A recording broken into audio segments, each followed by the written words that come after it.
పెళ్ళైనా పండగైనా వేడుక ఏదైనా పట్టు చీరల ప్రత్యేక వేదిక వారాహి సిల్క్స్.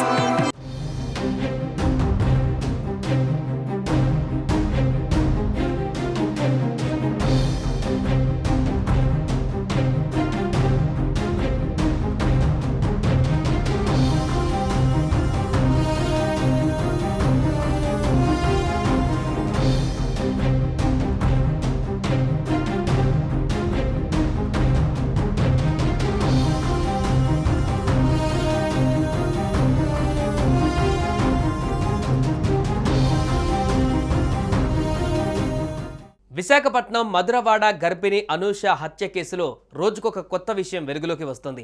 అనూషను చంపేందుకు జ్ఞానేశ్వర్ గతంలో ఎన్ని వేషాలు వేశాడనేది ఒక్కొక్కటిగా వెలుగులోకి వస్తున్నాయి. పెళ్లికి ముందే జ్ఞానేశ్వర్కు మరొక వివాహితతో అక్రమ సంబంధం కూడా ఉన్నట్లు తెలుస్తోంది. అనూషని కూడా పెళ్లికి ముందే శారీరకంగా కలుద్దామంటూ బలవంతం చేసినట్టుగా తెలిసింది. అయితే ఆమె అందుకు ఒప్పుకోకపోవడంతో ఫ్యామిలీకి తెలియకుండా పెళ్లి చేసుకున్నాడు. పెళ్లైన తర్వాత అనూష అడ్డు తొలగించుకునేందుకు అనేక ప్లాన్లు వేశాడు. చివరకు మూడో కంటికి తెలియకుండా రాత్రి వేళ హత్య చేశాడు. కానీ ఓ అనుమానం అతడిని పట్టించింది.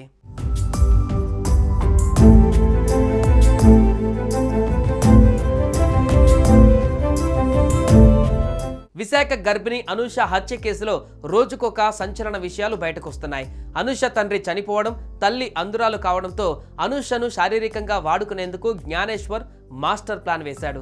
వైజాగ్ బీచ్ రోడ్డులోని ఓ కాలేజీలో అనూష హోటల్ మేనేజ్మెంట్ కోర్సు చేస్తున్నప్పుడు ప్రేమ పేరుతో వెంటపడ్డాడు. పెళ్లికి ముందే శారీరకంగా ఒకటవుదామని పలుమార్లు ప్రయత్నించినా అనూష అందుకు ఒప్పుకోలేదు. దీంతో అతని కుటుంబ సభ్యులకు తెలియకుండా సింహాచలంలో పెళ్లి చేసుకున్నాడు. ఈ పెళ్లికి అనూష కుటుంబ సభ్యులు హాజరయ్యారు. ఆ తర్వాత మధురవాడలో కాపురం పెట్టి తాను బెంగళూరులో ఉంటున్నానని తల్లిదండ్రులను నమ్మించాడు.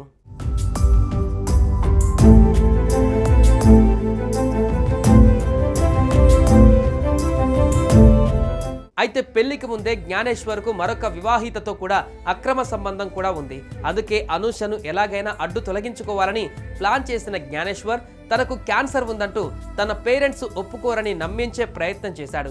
విడాకులు ఇవ్వాలంటూ పదే పదే అనూషకి టార్చర్ చూపించాడు.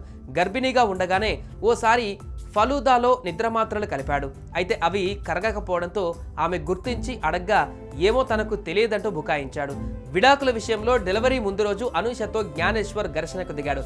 రాత్రి పడుకున్నాక అనూష గొంతు నులిమి అతి కిరాతకంగా చంపేశాడు జ్ఞానేశ్వర్.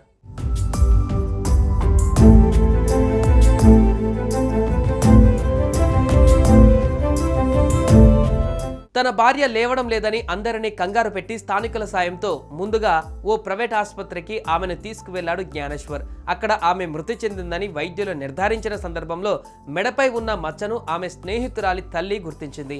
ఆమె శరీరం నల్లగా ఉబ్బిపోవడం చూసి అనుమానం వ్యక్తం చేసింది. దీంతో అక్కడి నుంచి కేజీహెచ్కు తరలించి విషయం పోలీసులకు తెలియజేయడంతో వాస్తవాలు బయటపడ్డాయి. కేజీహెచ్ ఆసుపత్రిలో మంగళవారం అనూష మృతదేహాన్ని వైద్యులు పోస్టుమార్టం చేశారు.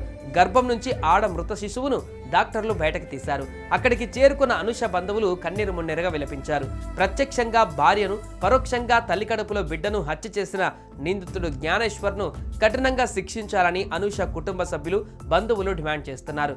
పెళ్లి అనేది ప్రతి అమ్మాయికి చాలా పెద్ద విషయం. కానీ దానిని ఈ రోజులలో చాలా మంది చాలా చిన్నదిగా చూస్తున్నారు. ప్రేమ పెళ్లిళ్ళు చేసుకునే అమ్మాయిలు ఫ్యూచర్లో ఎదురయ్యే సమస్యలు, వచ్చే కష్టాలను ఆలోచించుకొని తప్పటడుగు వేయకుండా ముందడుగు వేస్తే మంచిదని అంటున్నారు.